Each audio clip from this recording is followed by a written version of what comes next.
नमो अरिहन्ताणं नमो सिद्धाणं नमो आयिलीयाणं नमो अध्यायाणं नमो लोये सव्वसाहुणं मोक्षमार्गस्य नेतारं वेत्तारं कर्मभूभृतां ज्ञातारं विश्वतत्त्वानां वन्दे तद्गुणलब्धये। धर्मः सर्वसुखाकरो हितकरो धर्मं बुधाश्चिन्वते धर्मेणैव समाप्यते शिवसुखम् धर्माय तस्मै नमः। धर्मान्नास्त्यपरं सुरद्भवव्रतां धर्मस्य मूलं दया धर्मे चित्तमहं ददे प्रतिदिनं हे धर्म मां पालय हे धर्म मां पालय। हम सब 10 लक्षण महापर्व की आराधना कर रहे हैं और आज उसका 10वां दिन है। आज उत्तम ब्रह्मचर्य का स्वरूप समझने का क्रम है। हम कई मुख्य बातें पहले कर चुके हैं कि आराधना सभी धर्मों की एक साथ होती है, परंतु उनकी चर्चा में क्रम पड़ता है, उनके अभ्यास में क्रम पड़ता है। और इसीलिए ये जो धर्म के 10 लक्षण हैं, इनकी हम एक एक करके 10 दिन में चर्चा कर रहे हैं। आज हमको उत्तम ब्रह्मचर्य का स्वरूप समझना है और उसकी आराधना करनी है। उत्तम ब्रह्मचर्य का क्या सही स्वरूप है, इसके संबंध में मैंने बहुत ग्रंथों को पढ़ा, देखा और उसका क्या उत्तम ब्रह्मचर्य का समीचीन स्वरूप है वो समझने का प्रयास किया। मैंने मूल ग्रंथों को भी देखा, उसके अलावा बहुत सारे आधुनिक विद्वानों मुनियों के प्रवचन उपलब्ध हैं 10 धर्मों पर, मैंने उनको भी पढ़ा और मेरी समझ में जो कुछ बात 10 धर्मों के संबंध में, उत्तम ब्रह्मचर्य धर्म के संबंध में आई है, वो मैं आप सबके सामने रखता हूँ। लेकिन उससे पहले जो हमारा रोज़ का क्रम चलता रहा है, उस आधार पर मैं सबसे पहले तो आपको दयानंद राय जी की पूजा का जो अर्घ्य छंद है ब्रह्मचर्य का, वो पढ़कर सुना देना चाहता हूँ। बहुत अच्छा छंद है। दयानंद राय जी ने एक एक छंद में बहुत अच्छा भाव भरा है। तो ज़रा आइए देखते हैं उत्तम ब्रह्मचर्य छंद में वे क्या लिखते हैं। शील बाड़ नौराक ब्रह्म भाव अंतर लखो करि दोनों अभिलाष करऊ सफल नर भव सदा। वो कह रहे हैं शील की 9 बाड़ों को संभालो और अंतर में ब्रह्म भाव को लखो माने देखो, और दोनों की अभिलाषा करो, दोनों की चाह करो, दोनों को प्राप्त करने का प्रयत्न करो, पुरुषार्थ करो।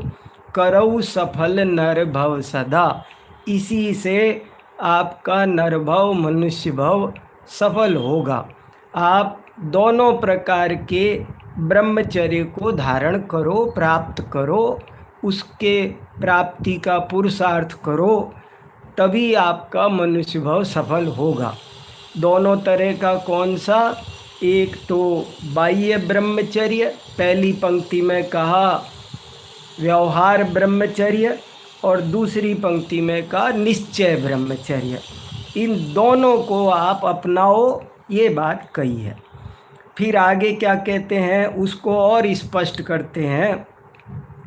उत्तम ब्रह्मचर्य मन आनो, माता बहिन सुता पहिचानो, सैबान वर्षा बहु सूरे, टिके न नैन बान लखी कूरे। उत्तम ब्रह्मचर्य को मन में लाओ, मन में धारण करो। मन ऊपर ऊपर से नहीं, ये मन शब्द बहुत आता है दौलत राम जी के अनेक भजनों में, आचार्यों के ग्रंथों में। हे मन, दूसरे को नहीं समझाया जा रहा है, ये बहुत इम्पोर्टेंट बात है, अपने मन को समझाया जा रहा है। हे मन, मन से ब्रह्म, ये बहुत गजब की बात है। हमने ऊपर ऊपर से धर्म तो अनेक जन्मों में किया, लेकिन मन से धर्म धारण नहीं किया, और यहाँ मन से धर्म धारण करने की प्रेरणा दी जा रही है। कोई काम मन से करो तभी वह अच्छा है, तभी वो उत्तम है। उत्तम ब्रह्मचर्य है ना, उत्तम की चर्चा हमने अनेक बार की है कि हमको दुनिया में हर चीज़ उत्तम चाहिए, घटिया हल्की नुकसानदायक नहीं चाहिए। बाज़ार में तो सब मिलती है, ऐसे ही हमको ब्रह्मचर्य भी उत्तम ब्रह्मचर्य चाहिए। ये उत्तम शब्द बहुत ही प्यारा, बहुत ही ध्यान देने लायक, सारी जान इसमें बसती है। जैसे सम्यक दर्शन ज्ञान चारित्राणि मोक्ष मार्गः, इस सूत्र के बारे में ऐसी कहानी आती है कि एक श्रावक था, उसने अपने घर के बाहर ऐसा लिख रखा था कि दर्शन ज्ञान चारित्राणि मोक्ष मार्गः, और आचार्य उमा स्वामी मुनि महाराज उस घर में आहार के लिए आए थे। तो जब आए थे तो उन्होंने ये देखा, और ये देख करके उन्होंने इसमें सम्यक शब्द जोड़ दिया। सम्यक शब्द में ही सारा दारो मदार है।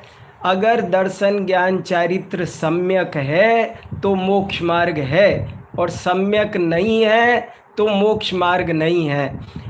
ऐसे ही जैसे वहाँ सम्यक इम्पॉर्टेंट है, ऐसे ही यहाँ पर उत्तम शब्द बहुत ही इम्पॉर्टेंट है। उत्तम होना चाहिए।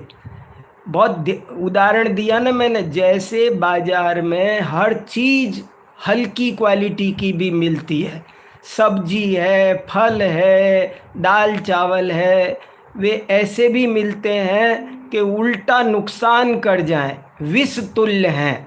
तो वो नहीं चाहिए हमको, हमको बढ़िया क्वालिटी का चाहिए। ऐसे ही यहाँ आचार्य कहना चाहते हैं कि तुम उत्तम ब्रह्मचर्य को धारण करो।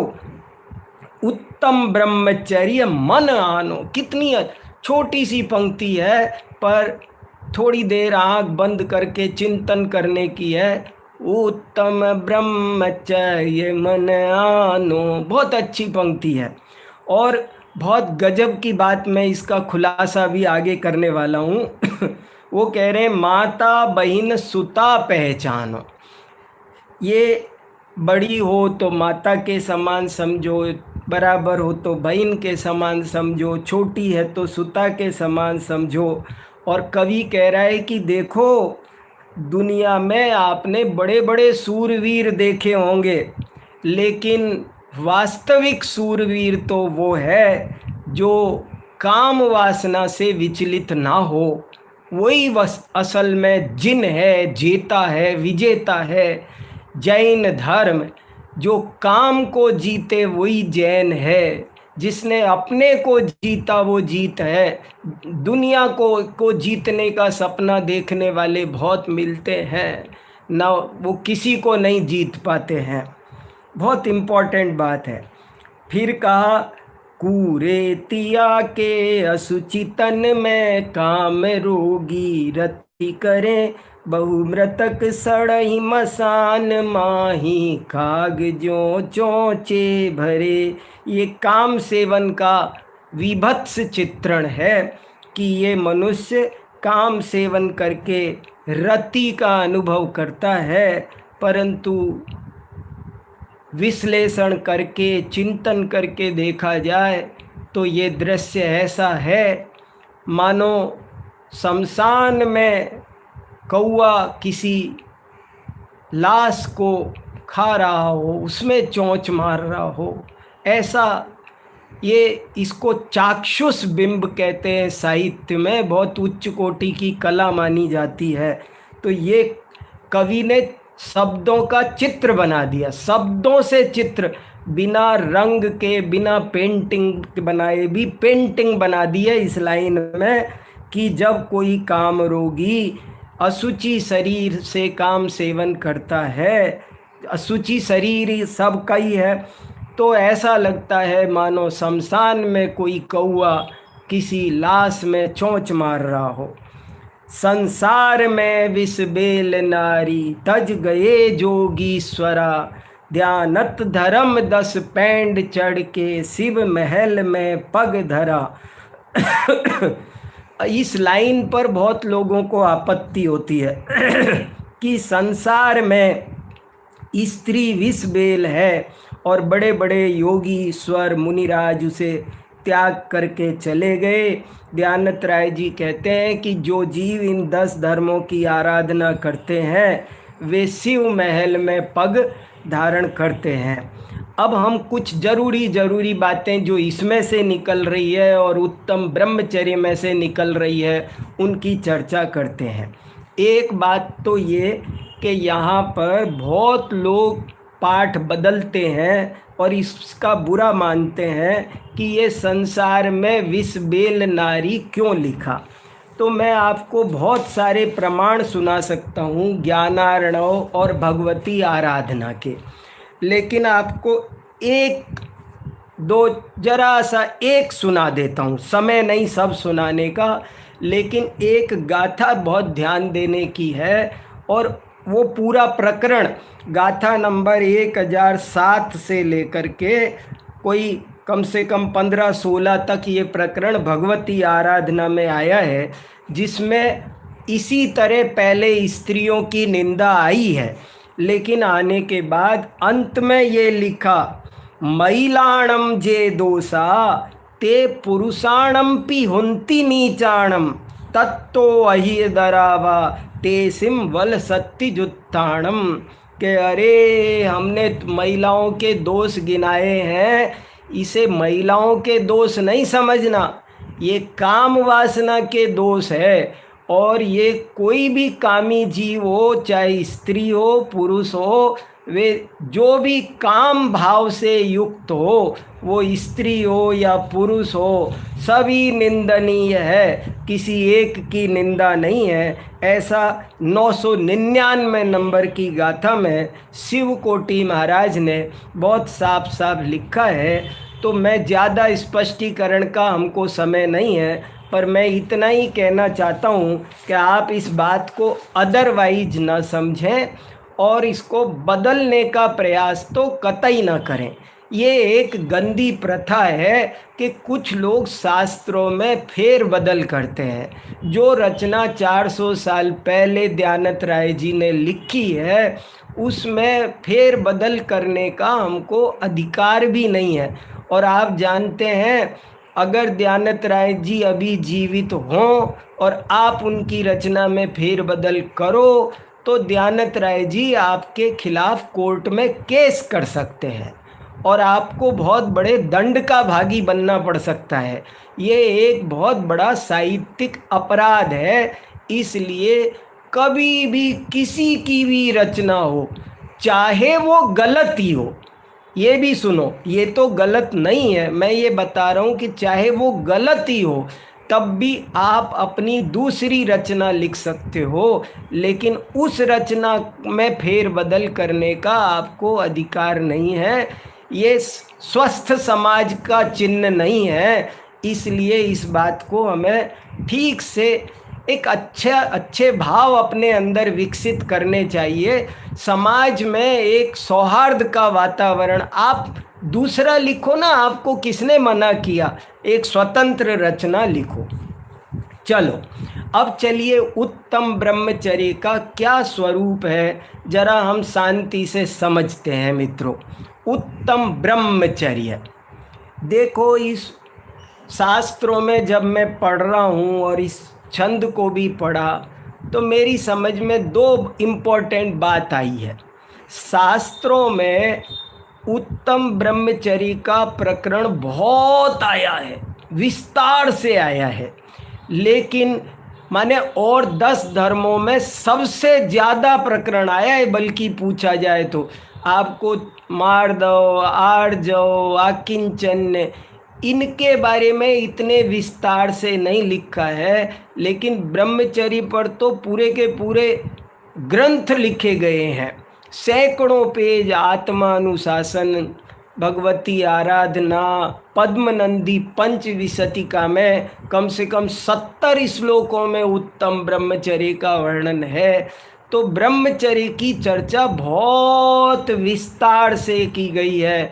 आज के दिन हमें वो सब पढ़ना चाहिए, समझना चाहिए, और हमें काम भाव को के स्वरूप पर चिंतन करके उसके त्याग करने का मन बनाना चाहिए।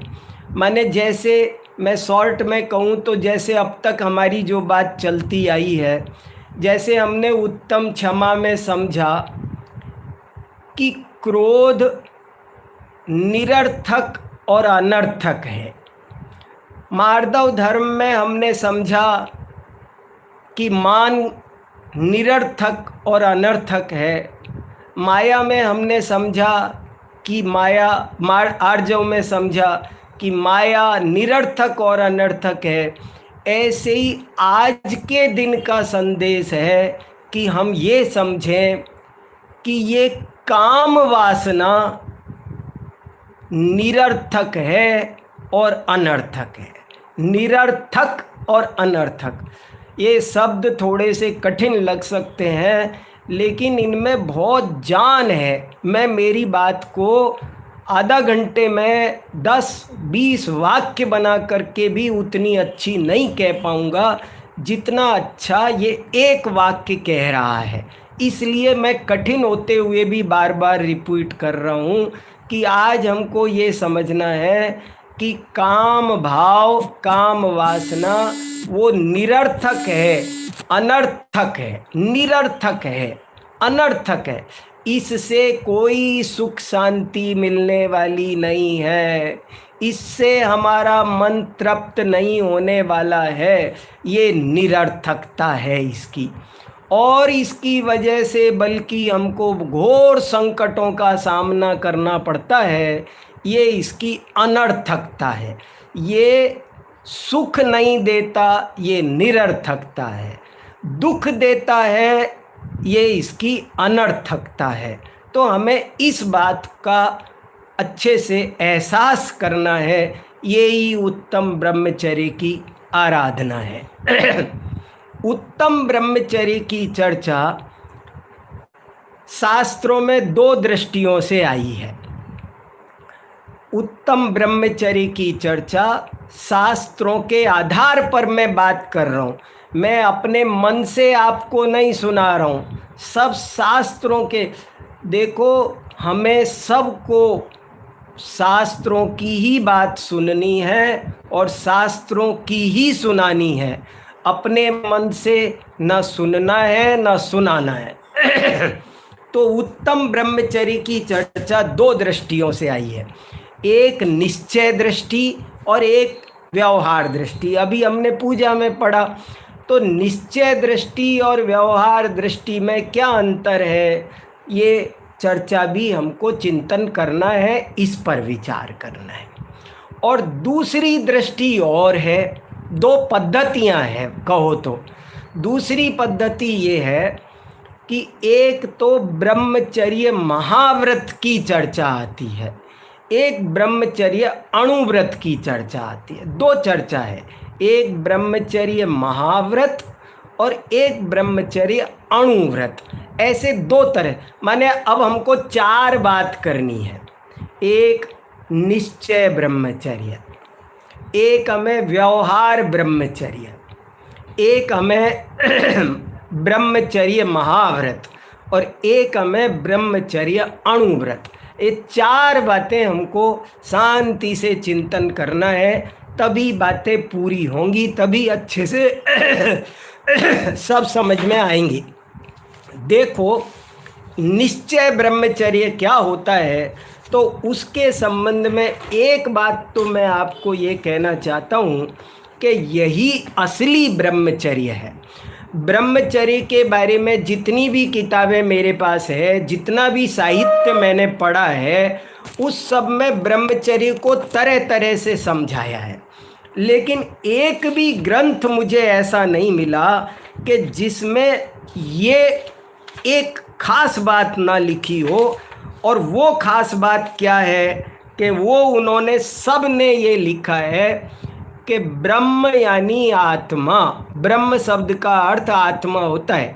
ब्रह्म, जीव, ये पर्यायवाची, जीव का पर्यायवाची है ब्रह्म। ब्रह्म कहो, जीव कहो, आत्मा कहो, इत्यादि शब्द सब पर्यायवाची हैं।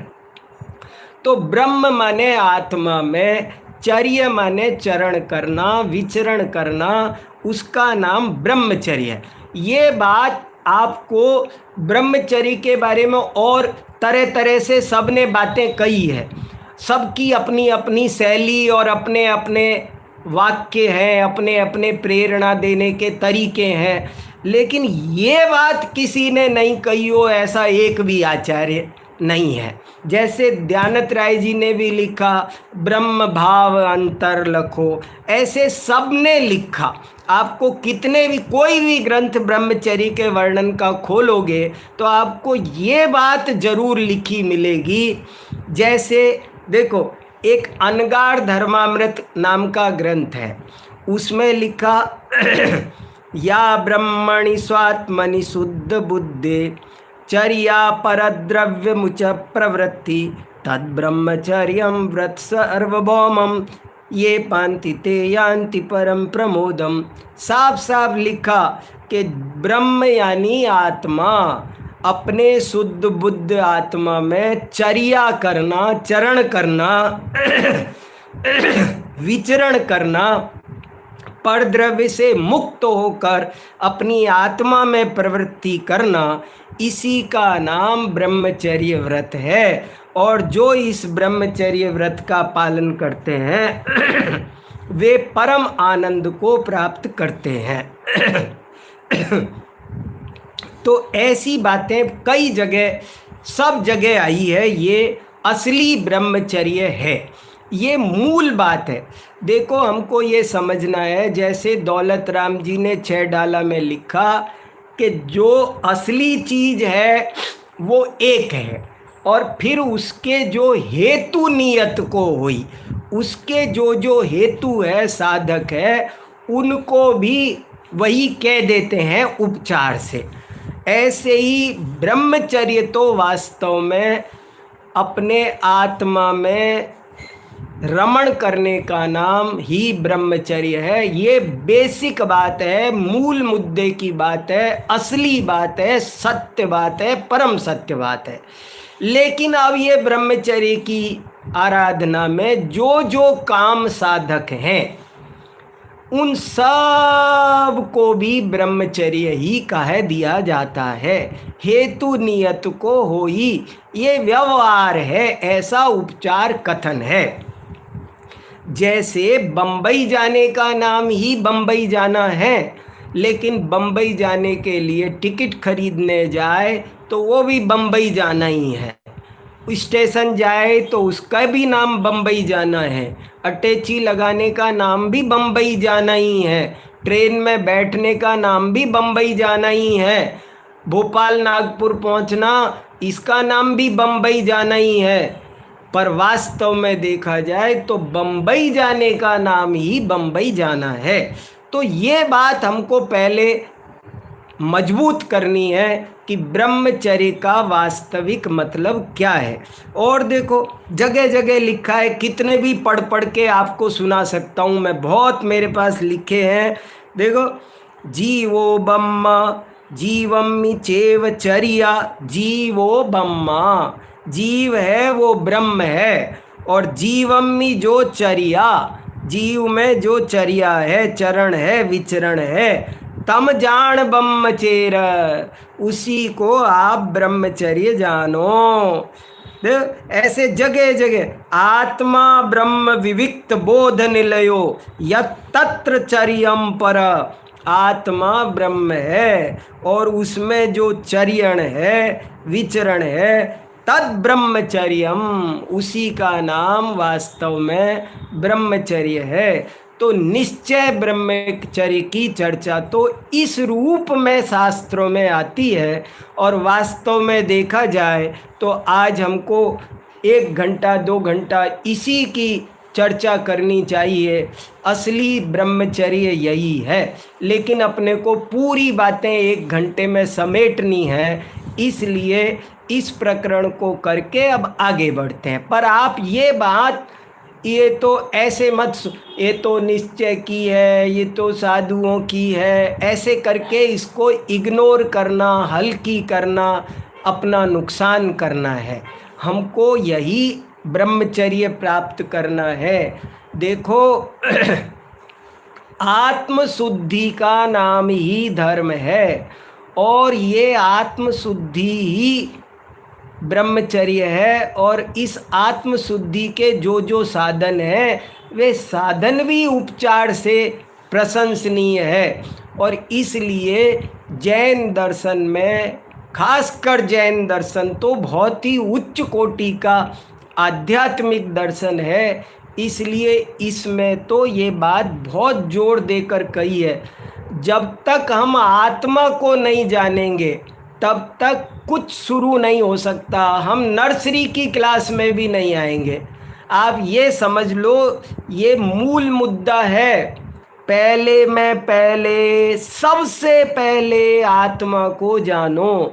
आत्मा को जाने बिना न क्षमा, मार्दव, आर्जव कुछ नहीं होता, अणुव्रत भी नहीं होते, कोई काम धर्म का प्रारंभ भी आत्मा को जाने बिना नहीं होता है। व्रत, उपवास, तीर्थ यात्रा कुछ भी ठीक नहीं होता। इसलिए ये संकल्प करो, इस बारे में बहुत अपनी वर्कशीट में सबसे ऊपर लिखो, सबसे ज़रूरी काम जीवन का क्या है? आत्मा को जानना। आपा नहीं जाना तूने कैसा ज्ञान धारी रे। जिसने आत्मा को नहीं जाना, वो उसने कितना भी कुछ कर लिया हो, सीख लिया हो, जान लिया हो, सब जीरो है, सब जीरो। इसलिए आत्मा को जानना ये बहुत ज़रूरी, प्राथमिक, अनिवार्य कार्य है। तो ये तो निश्चय ब्रह्मचर्य का स्वरूप है। फिर व्यवहार ब्रह्मचर्य का स्वरूप कैसा है?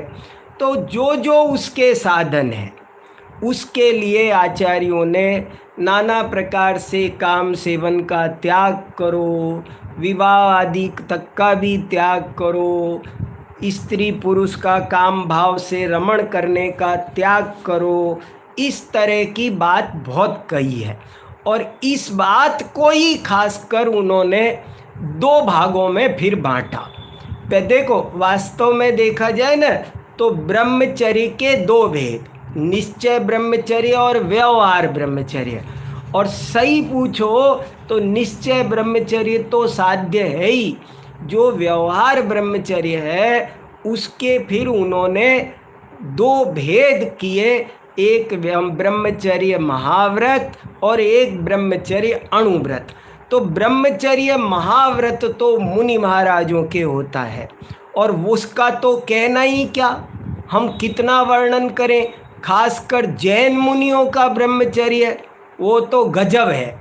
आपको संसार में बहुत सारे दुनिया के अन्य धर्मों में ऐसी कहानियाँ मिलती है कि वो उर्वशी, मेनका, रंभा, बड़े बड़े ऋषि मुनि, ये काम भाव बहुत दुखदाई है और बड़ा विचित्र है। अनिवारोद्रेक, महावीराष्टक स्तोत्र में एक बहुत अच्छा श्लोक आता है, अनिर्वारोद्रेक स्त्रिभुवन जयी काम सुभटः कुमारावस्थायामपि निजबलाद्येन विजितः स्फुरन्नित्यानन्दा प्रशमपदराज्याय सजिनः महावीरस्वामी नयनपथगामी भवतु मे। कि महावीर भगवान ने उस काम भाव को जीता, कुमार अवस्था में जीता, कि जो काम भाव अनिर्वार उद्रेक वाला है, अनिर्वार उद्रेक जिसका वेग रोका नहीं जा सकता। बड़े बड़े लोग, बड़े बड़े सब भटक जाते हैं, यहाँ आकर बड़े बड़े ज्ञानी ध्यानी सब अपना धन, अपना ज्ञान, अपना तप मिट्टी में मिला देते हैं। अपना धन, अपना ज्ञान, अपना तप सब मिट्टी में मिला देते हैं। ये बहुत खतरनाक चीज़ है। इसके बारे में काम वासना कितनी बुरी होती है। कामांधा ही प्रकृति कृपणा चेतना चेतनेषु। ये काम वासना बहुत बहुत ही खतरनाक चीज़ होती है। जब उत्पन्न हो जाती है तो आदमी घोर अनर्थ करता है, भूल जाता है, सारा धर्म कर्म सब भूल जाता है और बहुत पतित हो जाता है। जीवन भर की साधना तपस्या मिट्टी में मिला देता है। क्या क्या होता है, रोज़ अखबार पढ़ते हैं, पुराण उठाकर देख लो, कितनी कहानियाँ हैं। भर्तृहरि की कहानी पढ़ो, याम चिंतयामि, ऐसे ही भर्तृहरि की कहानी तो है पिंगला रानी की। ऐसी कहानी हमारे यहाँ भी है। जो यशोधर राजा की कहानी है आटे के मुर्गे वाली, वो बिल्कुल वैसी ही है जैसी भर्तृहरि पिंगला की कहानी है। राजा यशोधर ने भी अपनी पत्नी को महावत के साथ देखा तो फिर कैसे कैसे उनको असुविधा और विरक्ति पैदा हुई, क्या क्या हुआ। तो ये काम भाव के बारे में आदमी जब पैदा होता है काम भाव, तो आदमी कीचड़ में लौटता है, गंदगी में लौटता है, अपना सब भ्रष्ट हो जाता है बुरी तरह। देखो, सप्त व्यसन में 2 व्यसन बनाए इसके लिए। 7 व्यसनों में से वेश्यागमन, पर स्त्री सेवन, ये 2 व्यसन बनाए। इस काम भाव के कारण बड़े लोग पतित हुए हैं, दुर्गति में गए हैं, जन्म जन्मांतर तक के लिए अपने जन्म खराब किए हैं। इसलिए आचार्यों ने बहुत उदाहरण देकर सप्त व्यसनों में इसको स्थान दिया कि तुम इनसे बिल्कुल ही दूर रहो। इसलिए एक तो हमें इस बात पर चिंतन करना है कि जब ये काम भाव पैदा होता है, हम अखबारों में पढ़ते हैं किसी स्त्री के मन में, विवाहिता स्त्री, अच्छा सुख शांति का परिवार बर्बाद हो जाता है, एक दूसरे को मार देते हैं, पूरे परिवार को मार। किसी स्त्री का पर पुरुष की तरफ आकर्षण हो जाए तो वो पति बच्चों को मारती हुई देखी जाती है। किसी पुरुष का मन पर स्त्री की तरफ लग जाए तो वो अपनी पत्नी और बच्चों को दर्दनाक मृत्यु देते हुए देखा जाता है, फिर स्वयं भी जेल में सड़ता है, दुर्गति में भी जाता है, ये भाव भी खराब करता है, अगला भाव भी खराब करता है। इसलिए ये काम भाव बहुत, देखो आत्मानुशासन में क्या लिखा, अंधादयम महानंदो विषयांधी कृते क्षण चक्षुषांधो न जानाति विषयांधो न केनचित। अरे जो अंधा है वो तो केवल आँखों से नहीं देखता, चक्षुषा अंध होता है वो तो, लेकिन जो कामांध होता है उसको तो कुछ सुनाई भी नहीं देता, उसको तो वो सर्वांग अंधा होता है। उसे तो जब काम वासना जगती है तो कोई देख रहा है, कोई सुन रहा है, ऐसा इतना पतित और पागल होता है।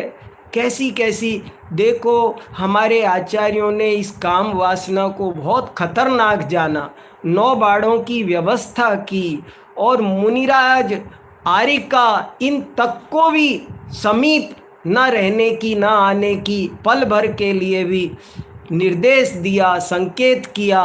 तो हमें ये सब बातों को थोड़ा गंभीरता से लेने की ज़रूरत है। ये चीज़ें हमको बहुत बड़े संकट में डाल सकती है। सम्यक्त कौमुदी में एक श्लोक आता है बहुत अच्छा, वो ये आता है, आलस्यो मंद बुद्धिश्च सुखिनो व्याधि पीड़ित निद्रालु कामुकश्चेति षडयिते शास्त्र वर्जिता। के 6 लोग शास्त्र नहीं पढ़ सकते, आलसी, मंदबुद्धि, सुखिया, व्याधि पीड़ित, निद्रालु और कामुक। तो जब काम वासना चित्त में पैदा होती है तो उसका कामी की 10 अवस्थाएं बताई है, अभिलाषा, चिंता, स्मृति, मरणम। तो ये दशात्र काम दशा, तो अंत में मरण है 10, मर जात। कामी जीव का स्वाध्याय में मन नहीं लग सकता, पूजा पाठ में, खाने में, पीने में। पवन कुमार कैसे व्याकुल हो गए अंजना को देखकर, हम कितने पढ़ते हैं क्या क्या क्या क्या। तो कामी जीव कभी भी शांति से कोई काम लौकिक कार्य में भी सफल नहीं हो सकता, इस आध्यात्म के मार्ग में तो कैसे सफल होगा। आज का समय थोड़ा सा और बदल रहा है, अब जो नई स्थितियां पैदा हो रही है उसमें नए बच्चे कुछ कुतर्क करने लगे हैं, इसलिए ये विषय प्रासंगिक है। विद्वानों का, वक्ताओं का भी कर्तव्य है कि वे इसे थोड़ा व्यावहारिक रूप से ठीक से समझकर, यदि नई पीढ़ी को नहीं समझाएंगे तो वो भटक जाएगी। और इसीलिए मैं ये कहना चाहता हूँ कि देखो, ब्रह्मचर्य को एक बहुत ही इम्पोर्टेंट बात मुझे कहनी है आगम के आलोक में, वो ये है कि ब्रह्मचर्य की चर्चा हमारे आचार्यों ने, अभी ध्यानत राय जी ने भी की, 2 दृष्टियों से और की। एक ब्रह्मचर्य महाव्रत, वो तो मुनिराजों का आपको बता दिया, चित्रम किमत्र यदि ते त्रिदशांग, जैन मुनियों का ब्रह्मचर्य ऐसा होता है कि कोई भी बात हो पर जैसे सुमेरु पर्वत आंधी से नहीं कांपता, ऐसे जैन मुनि कभी भी काम भाव से विचलित नहीं होते हैं। ये तो मुनियों के बात है, लेकिन मुनियों की ब्रह्मचर्य की चर्चा तो मैं आपके सामने क्या करूं, अच्छा नहीं लगेगा, न मैं कर सकता विशेष, आप सुनने वाले भी सब श्रावक और मैं भी श्रावक। तो हमको आज थोड़ी ब्रह्मचर्य अणुव्रत का कितना महत्व है, अब आप ये समझ लो। मैं जो बोलने वाला हूँ आपके सामने वो ये बोलने वाला हूँ कि हम ब्रह्मचर्य महाव्रत को न पाल सकें, पूर्ण ब्रह्मचर्य को न पाल सकें, गृहस्थ दशा में भी बहुत से लोग बिल्कुल ब्रह्मचारी बन जाते हैं, वैसा हम ना कर सकें, तो ब्रह्मचर्य अणुव्रत को भी यदि हम ठीक से पाल सके तो हमारी ये उत्तम ब्रह्मचर्य की आराधना होगी। और हम इसको ही एक ठीक से मन लानो, जिसको मैंने कहा, ये जो चर्चा आई है कि माता बहिन सुता पहचानो, ये गृहस्थ के ब्रह्मचर्य की बात है ये। इसलिए हमको अणुव्रत वाला ब्रह्मचर्य भी अगर हम पाल सकें तो बहुत बड़ा काम होगा। हमको ये तो समझ में आ जाए, आज ये जो विवाह व्यवस्था बनाई है भगवान ऋषभ देव ने जो विवाह व्यवस्था बनाई है, ये बहुत महत्वपूर्ण है। आपको मैं एक सेंटेंस बोलता हूँ, अंडरलाइन करने लायक, नोट करने लायक, कि विवाह भी दीक्षा है। विवाह भी दीक्षा है। मैं इस पर एक लेख लिखना चाह रहा हूँ। विवाह दीक्षा है। जैसे मुनि बनते हैं, संन्यास लेते हैं, तो सर्वांग दीक्षा लेते हैं, वो पूर्ण दीक्षा है। और विवाह है वो एक देश दीक्षा है। विवाह एक देश दीक्षा है। आपको बहुत बड़ा काम करना है, ये एक तरह की दीक्षा ही हो रही है आपकी। आपको अनंत साथियों से के प्रति काम भाव से रमण करने की इच्छा का त्याग करके एक के साथ में अपने आप को सीमित करना है। और वो भी कैसी कैसी निष्ठा के साथ, देखो बड़ी बड़ी निष्ठा के साथ। ऐसे ऐसे मंद कसाई महापुरुषों के प्रसंग हमको शास्त्रों में पढ़ने मिलते हैं कि एक बार एक विवाह ऐसा हुआ कि विवाह होने के बाद में पत्नी ने पति से कहा कि हे स्वामी, मैं आपसे क्षमा चाहती हूँ क्योंकि मैंने शुक्ल पक्ष का ब्रह्मचर्य ले रखा है, तो हम शुक्ल पक्ष में ब्रह्मचर्य से रहेंगे। तो पति ने कहा कि अरे, मैंने कृष्ण पक्ष का ब्रह्मचर्य ले रखा है, तो अब क्या होगा। तो ये हो सकता था कि दोनों तलाक ले लें। आजकल बड़े तलाक के पक्षधर हो रहे हैं और बहुत स्थितियां बदली जा रही है। आज लोग ऐसा कहते चले जा रहे हैं, ये किसने विवाह की व्यवस्था बनाई, उसको पकड़ो, उसको मारो, उसको पीटो, और तुम भी फ्री, हम भी फ्री। ऐसे ये जो अराजक स्थिति पैदा हो रही है, देखो विवाह में जो अस्थिरता आई है, जो पर पुरुष या पर स्त्री के प्रति जो आकर्षण पैदा हुआ है, इसके कारण वर्तमान जीवन में बहुत संकट पैदा हो गए। लोग गहरे डिप्रेशन में, टेंशन में आ गए हैं, सुसाइड कर रहे हैं, मर्डर कर रहे हैं, मार देते हैं, साथी को मार देते हैं, खुद मर जाते हैं। ये बहुत चिंता का विषय है। और अभी इसमें बहुत सारी बातें आती है, काम भाव में कितनी बातें आती है, वे सब आज हमको उत्तम ब्रह्मचर्य के दिन गहराई से चिंतन करना है। ये कितना अहितकारक है, इस पर हमको मन से चिंतन करना है। कितना बड़ा ब्रह्म भाव अंतर मन से समझना है, इसको कर दोनों मन में इसको बिठाना है। तो इस नाना प्रकार की कितने ही लोग अश्लील फिल्में देखना, ये एक गंदी आदत लग जाती है। ब्लू फिल्म देखना, गंदी गंदी क्लिप देखना, नाना प्रकार के और अनंग क्रीड़ा, नाना प्रकार की और विपरीत रुचियाँ, ये सब अनेक प्रकार के रोगों को उत्पन्न करती है। शारीरिक रोग तो उत्पन्न करती है, मानसिक रोग उनसे भी ज़्यादा खतरनाक उत्पन्न करती है।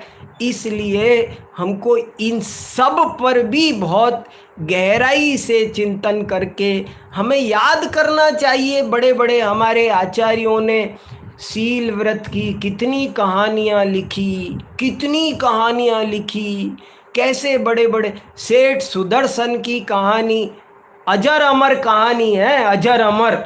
लाखों लोगों को उसने सील के मार्ग पर लगाया है और भविष्य में भी लगाएगी। ऐसी अद्भुत कथा, ऐसी अद्भुत कथा हमारे आचार्यों ने लिखी। ऐसे अद्भुत अद्भुत सीलवती स्त्रियों की कथा, अंजना हो, चंदना, ये सब। अंजना सती 22 साल तक भरी जवानी में पति नहीं बोल रहा है, रानी है। सीता रावण के घर पर चली गई, रावण नाना प्रकार से पटरानी बनाने का प्रलोभन देता है, मगर प्राण जाए तो जाए, पर जिन्होंने अपना संयम नहीं तोड़ा, काम भाव अपने मन में उत्पन्न नहीं किया, वे पूज्य हैं, वंदनीय हैं, वे ही धर्म ध्यान अच्छे से कर पाते हैं। इसलिए हमको सब तरह, माने ये हम और बड़ी आराधना हम ना कर सकें, लेकिन हम इन चीज़ों को तो ठीक से समझें ना। देखो कितनी सारी बातें इस तरह से आचार्यों ने कही। बहुत आज स्थिति में एक और बात आई है, वो भी मैं आपको ज़रूर बताना चाहता हूँ। वो बात ये है, देखो 7 व्यसनों का वर्णन तो मैं पढ़ के सुनाना चाहता हूँ, बहुत सारा है। ये पद्मनंदी पंचविंशति का भी लेके बैठा हूँ, इसमें से भी सुनाना चाहता हूँ। ये जैन शतक में बहुत अच्छा अच्छा सप्त व्यसनों का सरल किताब है, आप सब इसको पढ़ सकते हो। वेश्या व्यसन के वर्णन में कितना सुंदर छंद लिखा है। फिर पर स्त्री के में 3-4 लिखे। एक कितना, एक सुनो कितनी अच्छी बात लिखी। दृढ़ सील सिरो मन कारज में, जग में जस आरज तेई लहें, तिनके जुग लोचन वारिज हैं, यह भांति अचारज आप कहें। पर कामिनी को मुख चंद चिते, मुंद जाई ज़्यादा ये टेव गहें, धनी जीवन है तीन जीवन को, धनी माई ऊने उर माये वह। कितना अच्छा कहा। आपको इसमें से मुझे एक खास बात बतानी है जरा सी, बस ये लिखा कि जो व्यक्ति सील का पालन करते हैं दृढ़ता पूर्वक, वे ही आर्य हैं, वे ही श्रेष्ठ हैं, और उन्हीं व्यक्तियों की आँखें कमल की उपमा देने लायक है। देखो एक बहुत अच्छी बात कही, जरा ध्यान से सुनना, कितनी अच्छी बात कह रहे हैं। महिलाओं के मुख को आपने सब जगह पढ़ा होगा, उस औरत का मुंह तो चंद्रमा के समान सुंदर है, चंद्रमा के समान। मुख को, महिलाओं के मुख को चंद्रमा की उपमा दी है, और पुरुषों की आँखों को कमल की उपमा दी जाती है। पुरुषों की आँखों को कमल की उपमा दी जाती है। ऐसे कहते हैं ना, रामचंद्र जी के कैसे हैं, तो बोले उनके नेत्र कमल।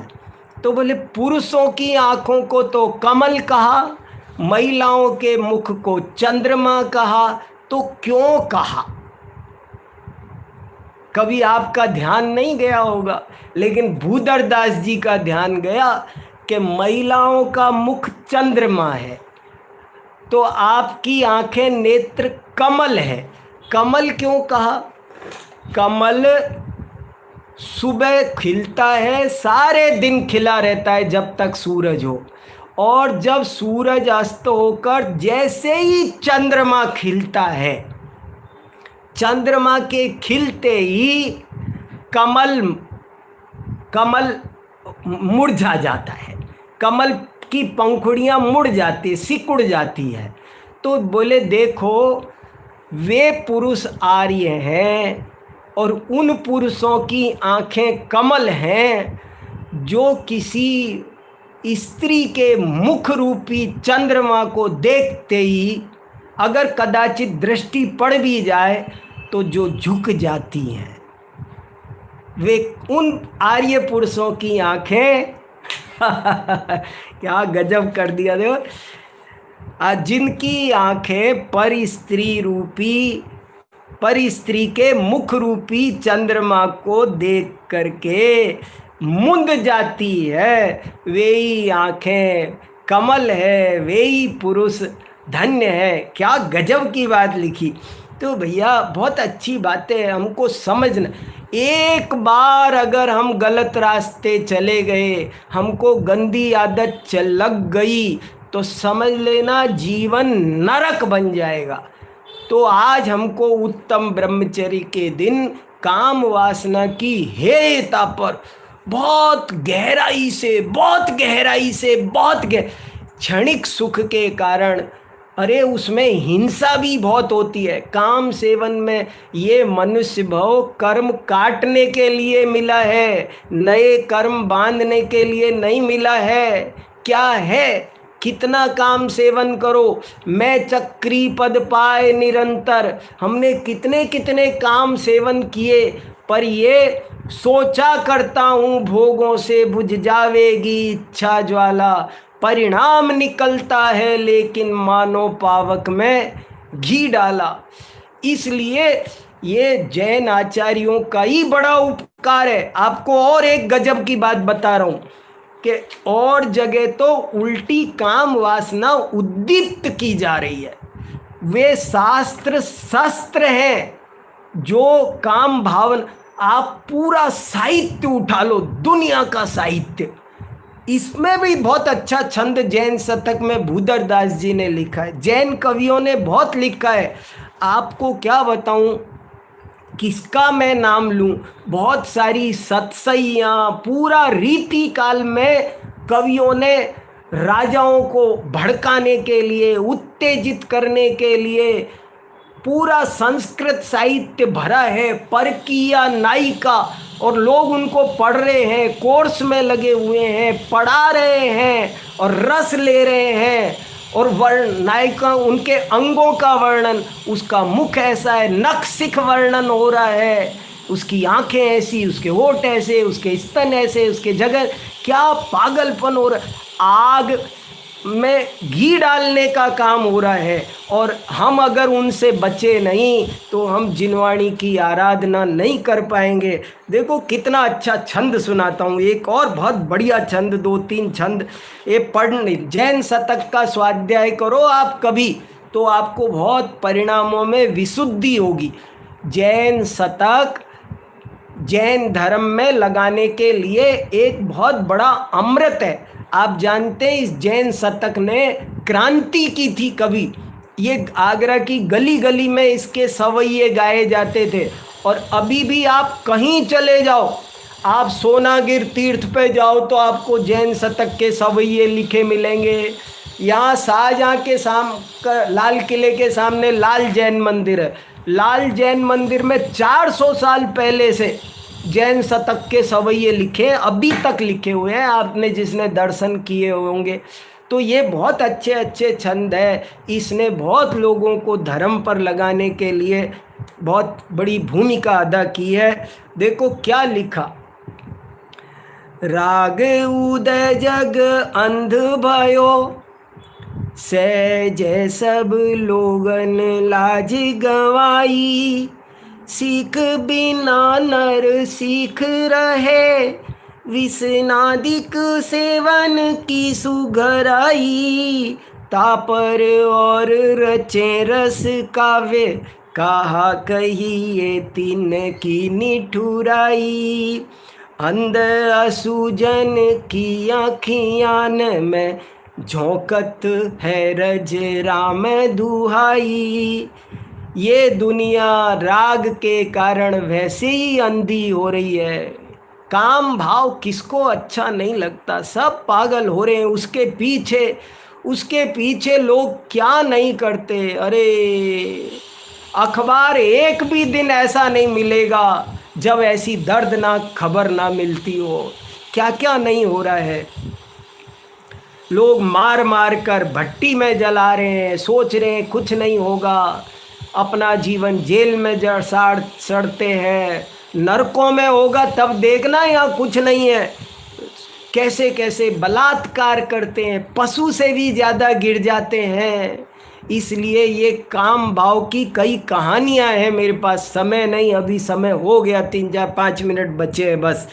तो ये आज हमको काम भाव की असारता, हेयता, निरर्थकता, अनर्थकता का बहुत गहराई से एहसास करना है, तब हम धर्म ध्यान कर पाएंगे। देखो क्या लिखा, सारी दुनिया रागांध है, कामांध है, वो बिना ही सिखाए सब उनको, देखो कोई सिखाता नहीं कि तू क्या से काम सेवन करेगा, सब जन्म जन्मों से सीखे हुए आ रहे हैं, लेकिन लोग उस पर भी कविता लिख रहे हैं और बढ़ा रहे हैं। तो बोले देखो क्या कर रहे हैं वो, कि वे जो अंधे हैं, अंधे की आंख में धूल झोंकने का काम कर रहे हैं, पाप कमा रहे, कवि बन गए, साहित्यकार बन गए, लेखक बन गए, वक्ता बन गए, कवि सम्मेलन में कविता पढ़ने लग गए, और जो काम भाव को उद्दीप्त करते हैं वे पत्थर की नौका के समान हैं, खुद भी डूबेंगे और दूसरों को भी डुबाएंगे। कभी भी हमको, अरे शास्त्र तो वे है जो येन केन प्रकारेण कामादिक को मिटाएं। क्या पागल हो गए। एक और छंद सुना के अपनी बात पूरी करूँगा। क्या बढ़िया बात लिखी, ए विधि भूल भई तुम ते, समुझे न कहाँ कस्तूरी बनाई, दीन कुरंगन के तन में त्रन, दंत धरे करुणा की न आई, क्यों न करे तीन जीवन जे रस काव्य करें पर को दुखदाई, साधु अनुग्रह दुर्जन दंड, दुहु सधुते विसरी चतुराई। ओह देखो कवि विधाता से कह रहा है कि अरे विधाता, तू तो लगता है तू चतुर नहीं है रे, मूर्ख है। क्या बढ़िया बात कह रहे कि अरे तू मूर्ख है क्या, तू क्या मूर्खता कर दी मैंने। ये हिरण की नाभि में कस्तूरी होती है, हिरण की नाभि में कस्तूरी होती है, तो कस्तूरी होने के कारण से कवि, हिरण के नाभि में कस्तूरी होती है और उसके कारण शिकारी हिरण को मारते हैं। तो कवि एक बहुत बढ़िया बात भूधर दास जी कह रहे हैं, क्या कल्पना शक्ति है, साहित्यिकता देखो आप। कवि कह रहा है कि हे विधाता, वो जो कस्तूरी तूने हिरण की नाभि में बनाई, उसे तू हिरण की नाभि की बजाय ये जो कवि है ना, जो काम भाव की कविता करते रहते हैं, वो सुनाते रहते हैं, इनकी जबान पे बना देता तो कितना अच्छा रहता। इससे क्या होता, बेचारे हिरणों का तो कोई कसूर नहीं है, सो वे तो शांति से निश्चिंत होकर के अपना जंगल में जी लेते। और ये जो काम भाव को भड़का रहे हैं दुनिया में, पहले ही काम की जंगल में अग्नि जल रही है, विषय चाह दव दाह जगत जन अरनि दजावे, वो आग लगी रही है, और ऊपर से ये और उसमें घी झोंकने का काम कर रहे हैं। तुम इनकी जबान पे बना देते तो शिकारी इनकी जबान काट लेते कस्तूरी लेने के लिए, तो ये दोनों काम हो जाते। क्या कि इनकी जबान पर कस्तूरी बना देते, किनकी जबान पर, जो काम वासना की कविता सुनाते हैं। तो उससे क्या होता कि जिनको कस्तूरी चाहिए शिकारी, वो इनकी जबान काट ले जाता, तो इनको दंड मिल जाता, और वो हिरण बेचारे निर्दोष, उनकी दया पल जाती, दोनों काम हो जाते। आपने ऐसा क्यों नहीं किया, आपको ये काम करना चाहिए था। मेरा कहने का मतलब ये है, देखो उत्तम ब्रह्मचर्य की हम आराधना कर रहे हैं। मैं बहुत सारी बातें आपको और भी बता सकता था, और निश्चय ब्रह्मचर्य की बात बताई, और उसी को 1 घंटे बता सकता था, लेकिन ये भी बहुत ज़रूरी है, और वो तो चर्चा हम हमेशा करते हैं। लेकिन ये हम ब्रह्मचर्य अणुव्रत भी यदि सही से पाल सके तो हम सम्यक दृष्टि हैं, धर्मात्मा हैं, मोक्ष मार्गी हैं, ये समझ लेना। जो अपने साथी में संतुष्ट है, निष्ठा के साथ है, अन्यत्र कभी भी स्वप्न में भी जो पर स्त्री या पर पुरुष के रमण का भाव नहीं करता है, वो परम पूज्य है, वे वंदनीय है, वे धन्य है। वे स्त्री और वे पुरुष, वे स्त्री और वे पुरुष धन्य है, वंदनीय है, जो अपने साथी में एकदम संतुष्ट हैं, पर स्त्री या पुरुष का कभी स्वप्न में भी ख्याल नहीं करते हैं। यही उत्तम ब्रह्मचर्य है। इसलिए इस काम वासना को भड़काओ नहीं। नाना प्रकार के गंदे चित्र देखना, गंदी कविता पढ़ना, गंदी बातें करना, गंदे भाव करना, विषय वासना में रमण करना, ये दुर्गतिदायक है। तन खराब करता है, मन खराब करता है, जन्म खराब करता है, अगला जन्म खराब करता है। इसलिए सब पद प्रतिष्ठा तप सबको जला देता है। इसलिए उत्तम ब्रह्मचर्य की आराधना तभी सफल है जब हम काम भाव की निरर्थकता और अनर्थकता का अपने हृदय में बहुत गहराई से एहसास करें और निरंतर अपनी आत्मा में ही लीन रहने का प्रयास करें। हम सब ऐसे उत्तम ब्रह्मचर्य को पालन करें। इसी भावना के साथ मैं आज की बात को पूरी करता हूँ। बोलो उत्तम ब्रह्मचर्य धर्म की जय।